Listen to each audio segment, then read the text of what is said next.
You sit down with your books open, the clock ticking louder than usual, and yet your mind feels like it has quietly walked away from the room, leaving your body behind with pages that refuse to make sense. And in that moment, you start to believe something is wrong with you, because exams are close, and this is the exact time when you are supposed to feel driven, focused, maybe even a little afraid. But instead, there is this strange emptiness, this lack of urgency, this heavy resistance that makes even the smallest task feel overwhelming. And the truth is, this is not laziness. It is not weakness. It is something far more human. Because when pressure rises too high, the brain does not always respond with action. Sometimes it shuts down. Sometimes it chooses comfort over effort, not because it wants you to fail, but because it is trying to protect you from stress that feels too big to handle. And once you understand that, something shifts. Because now the problem is no longer about forcing motivation. It is about working with your mind instead of fighting against it. And this is where most people get it wrong. They sit and wait for motivation to arrive like a signal, like a green light, telling them it is finally time to begin. But motivation is unreliable. It comes and goes without warning. And if you depend on it, you will always feel stuck on the days you need it the most. So instead of asking how to feel motivated, you need to ask a different question, a more powerful one. How do you start when you do not feel like starting? Because action does not come after motivation. It often comes before it, and this is the secret that high performers understand. They do not wait to feel ready. They begin anyway. Even if it is messy, even if it is slow, even if it feels pointless in the beginning, they trust that movement creates clarity, that effort creates energy, and that once they take the first step, the second becomes easier, and then the third, and slowly something builds inside them. Not motivation, but momentum. And momentum is far more powerful, because once it starts, it carries you forward even when your feelings try to hold you back. And right now, you do not need a perfect plan. You do not need hours of focus. You only need one small decision, one intentional action that breaks the silence between you and your work, because the hardest part is never studying. NG, it is starting. And once you cross that invisible line, everything begins to change in ways you cannot yet see. But there is a moment that almost no one talks about, a quiet turning point that happens after you finally begin, when the initial effort fades and you are left alone again with your thoughts. And this is where the real battle begins, because starting is hard, but continuing without motivation is even harder. And suddenly the distractions feel louder. Your phone seems more interesting than ever. Your mind begins to whisper excuses that sound logical, telling you that you can take a short break, that you will come back in a few minutes, that you deserve a pause after at least trying. And this is how procrastination disguises itself, not as something destructive, but as something harmless, something reasonable. And before you realize it, those few minutes turn into an hour, and the momentum you worked so hard to build slowly disappears, leaving you right back where you started. And this cycle repeats again and again, until frustration replaces hope, and you begin to question whether you are even capable of staying consistent. But here is the truth that changes everything. Procrastination is not about time, it is about emotion.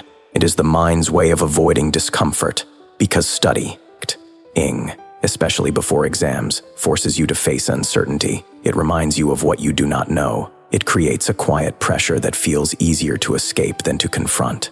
And once you understand this, you stop trying to fix your time management and start managing your emotions instead. And one of the simplest ways to do this is by lowering the intensity of the task, because your brain resists what feels overwhelming. So instead of telling yourself to study for 3 hours, you commit to just 5 minutes, not because 5 minutes is enough, but because it is easy to accept. It removes the emotional resistance. And once you begin, something interesting happens.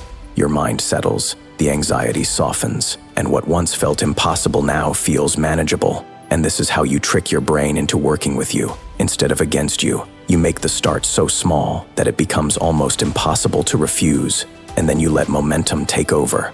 But even then, there will be moments when everything inside you wants to stop, when the weight of exams feels too heavy, when doubt creeps in and tells you that your effort might not even be enough. And this is the point where most people give up, not because they are incapable, but because they listen to that voice without questioning it.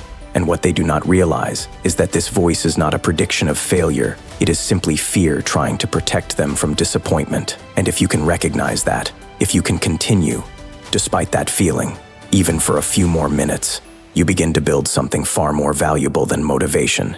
You build discipline, and discipline is what carries you when everything else falls apart.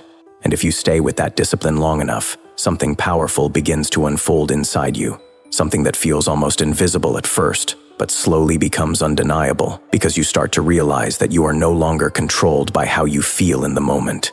You are guided by what you choose to do, despite those feelings, and this is where real confidence is born, not from always being motivated or always succeeding, but from proving to yourself again and again that you can move forward, even when it is uncomfortable, even when it is boring, even when your mind tries to pull you in every other direction. And this is what separates those who grow from those who stay stuck. It is not intelligence. It is not talent. It is the quiet decision to continue when stopping feels easier. And as your exams get closer, this decision becomes more important than ever, because time will pass whether you use it or not, and every small action you take now becomes a vote for the person you are becoming, a person who does not wait for perfect conditions, a person who does not negotiate with excuses, a person who understands that progress is built in small, consistent steps, not in sudden bursts. TS of inspiration. And there will still be difficult days. Days when nothing feels right, when your focus slips, when your energy feels low.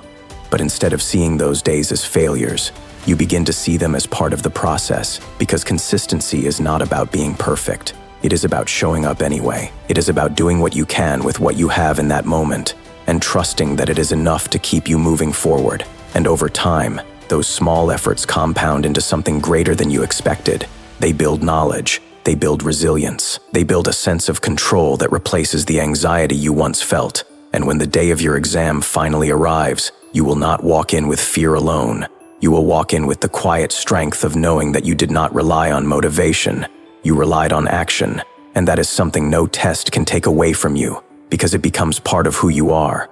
And even beyond exams, this lesson stays with you, reminding you that you are capable of far more than your temporary feelings suggest, that you can create momentum from nothing, that you can turn hesitation into progress, and that the power to begin, to continue, and to finish has always been within you, waiting for you to act on it, even when you feel like you cannot.